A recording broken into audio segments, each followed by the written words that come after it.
বিধানসভায় একমাত্র সিপিআইএমের বিধায়ক দমকলের মোস্তাফিজুর রহমান আজ তিনি বিধানসভায় শপথ গ্রহণ করতে এসেছেন, শপথ গ্রহণ নেবেন এবং সেখানে তিনি আজকে বলছেন যে আমরা বিধানসভায় হয়তো একজন একা, কিন্তু অনেক সময় একাই 100 হওয়া যায়। আর অনেক সময় সংখ্যাটা ম্যাটার করে না, একাই 100 হওয়া যায়।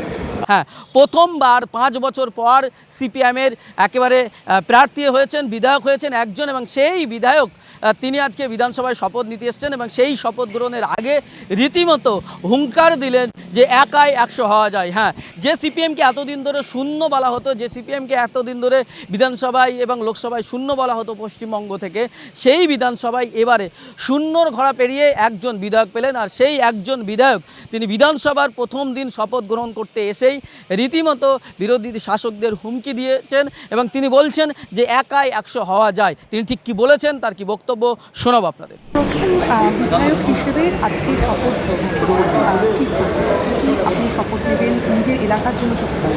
দেখুন, মানুষ আমাকে নির্বাচিত করেছে এই ধরনের এবারের বিধানসভা নির্বাচনের যে পরিস্থিতি, সেই পরিস্থিতির উপর দাঁড়িয়ে দমকল থেকে একমাত্র বিধায়ক আমাকে নির্বাচিত করেছে পার্টির, সিপিআইএম পার্টি। যার ফলে প্রত্যাশা মানুষের অনেক বেশি থাকবে, আমাদের সমর্থক কর্মী দরদি বা হচ্ছে যে আমরা যে শ্রেণীর রিপ্রেজেন্টেটিভ করি কমিউনিস্ট পার্টি, প্রত্যাশা থাকবে। সেই প্রত্যাশা অনুযায়ী আমি চেষ্টা করব আমার কাজ কর্তব্য সেটা করা।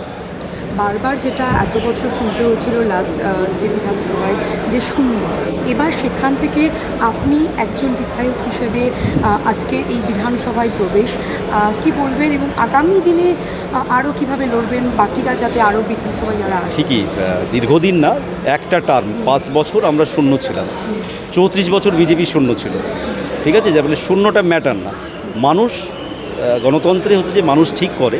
যার ফলে গত 5 বছর মনে করেছিল 21 সালে যে সিপিআইএমকে প্রতিনিধি পাঠানো যাবে না বা পাঠানোর মতো পরিস্থিতি নেই, এবারে পাঠিয়েছি একা। আর অনেক সময় সংখ্যাটা ম্যাটার করে না, একাই 100 হওয়া যায়।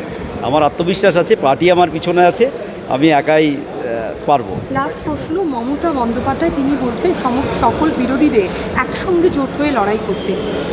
প্রথমত হচ্ছে যে আমাদের পার্টি এটা ক্লিয়ার করে দিয়েছে আমাদের রাজ্য সম্পাদক মোহাম্মদ সেলিম। দ্বিতীয়ত আমার ব্যক্তিগত মত হচ্ছে যে উনি খুব তাড়াহুড়ো করছেন, সবে তো বিধানসভা এখনও শুরুই হয়নি। লড়াই করুন, গত 15 বছরে যা কীর্তিকলাপ করেছেন সেই ইতিহাসটা ওনাকে দেখতে বলবো আমি, আয়নার সামনে দাঁড়িয়ে যা করেছেন। তারপরে পাপের প্রায়শ্চিত্ত আগে হোক, তারপরে তখন ভাবা যাবে।